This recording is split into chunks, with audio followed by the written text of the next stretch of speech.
I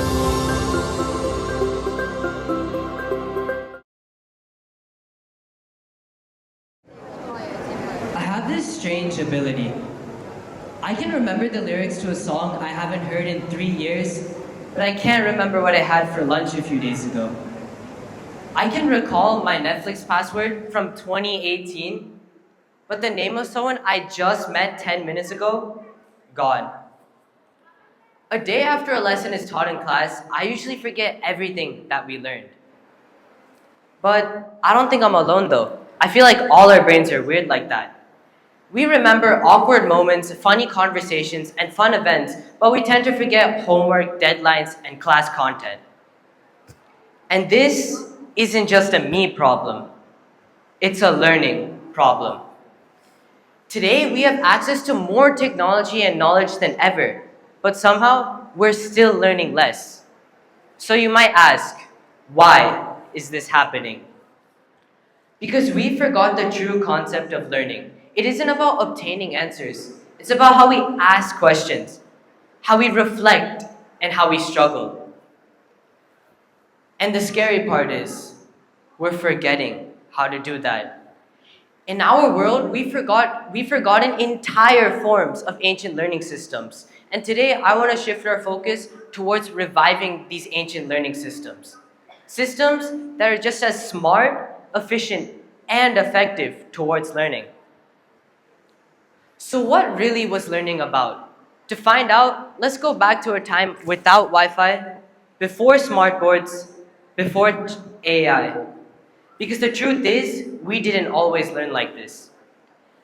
Let's start with the Socratic method from ancient Greece, where students didn't just passively sit down and take notes all day during class. Instead, they created open-minded discussions where they asked questions.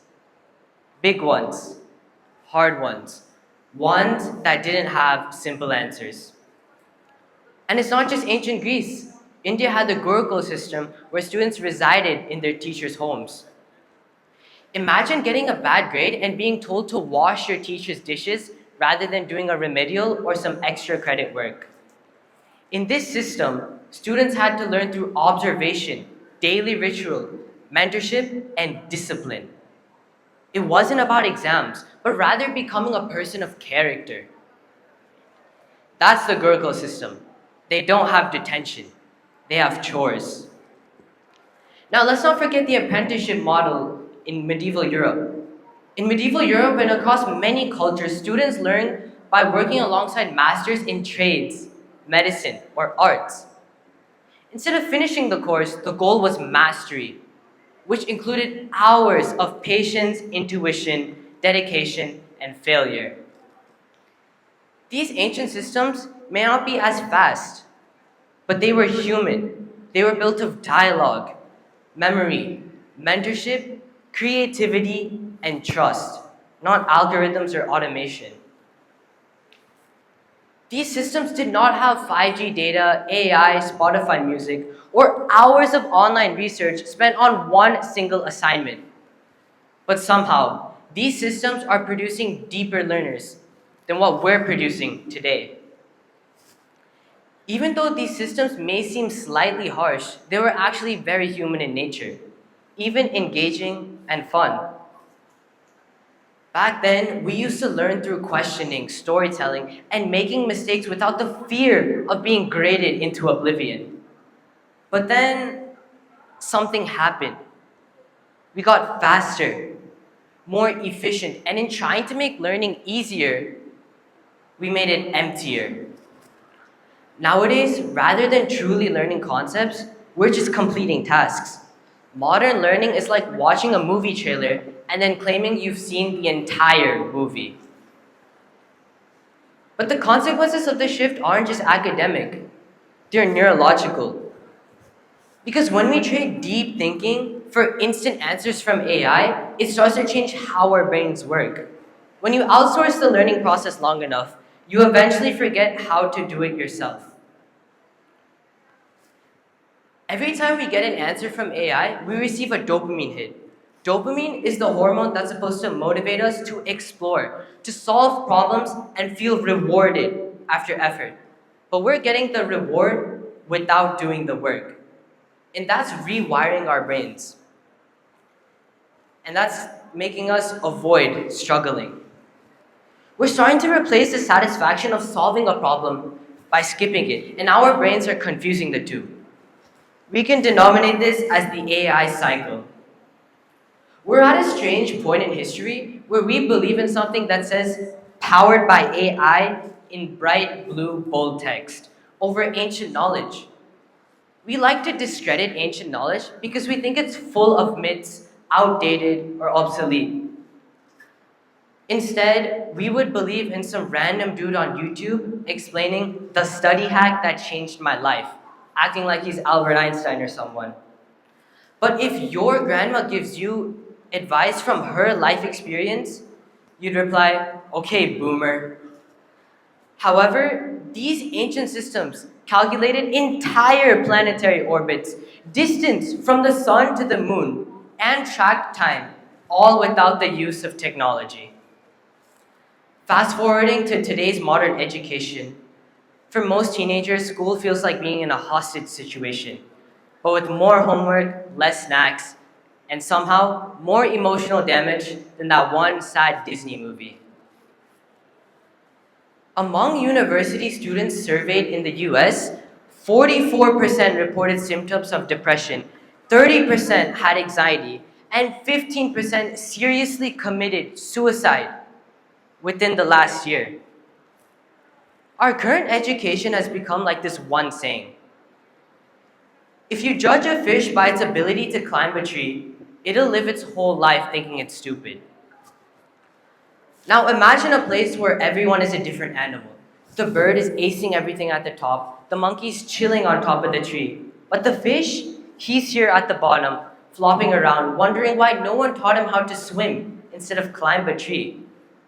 It's like making a penguin run a 100-meter race and then writing lacks motivation on his report card just because he couldn't run. Now listen, I'm not here to call us society. I've also experienced some of my own tragic moments. Right before my boards, I told myself that I would lock in. No distractions, just pure focused study. So I made a plan. And that plan was ask ChatGPT literally everything about my syllabus. And this is what most people do. Because why read an entire textbook when you can just go into ChatGPT and type, explain trigonometry like I'm 5 years old, but I also have to prepare for finals. The satisfaction and information provided by ChatGPT had me resorting to it every single time. In fact, I probably shouldn't admit this, but I almost tried using ChatGPT to help me write the speech. But while I researched on this topic, I realized that all this time I wasn't revising. I was just copy-pasting answers into my brain and hoping it would perform. Due to ChatGPT's help, I stopped struggling altogether. I didn't try to solve problems. I skipped to the solutions. I didn't sit with confusion. I closed the tab and I moved on.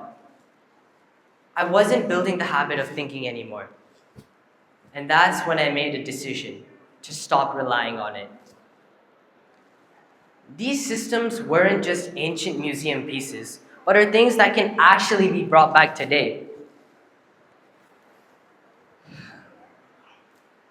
Currently, there are many ancient systems all over the world where students are using it right now.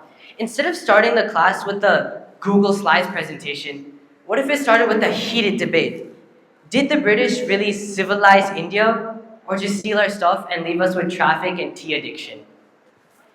Even now, schools like Acton Academy from the US are using these ancient learning systems where they create open-minded discussions, where they ask questions. Finland is doing it too. They ditched serious and straightforward subjects and also created open-minded discussions. It's not a throwback, but rather bringing something ancient and applying it into our current education. It's like a remix. Ancient learning, but a modern Spotify playlist.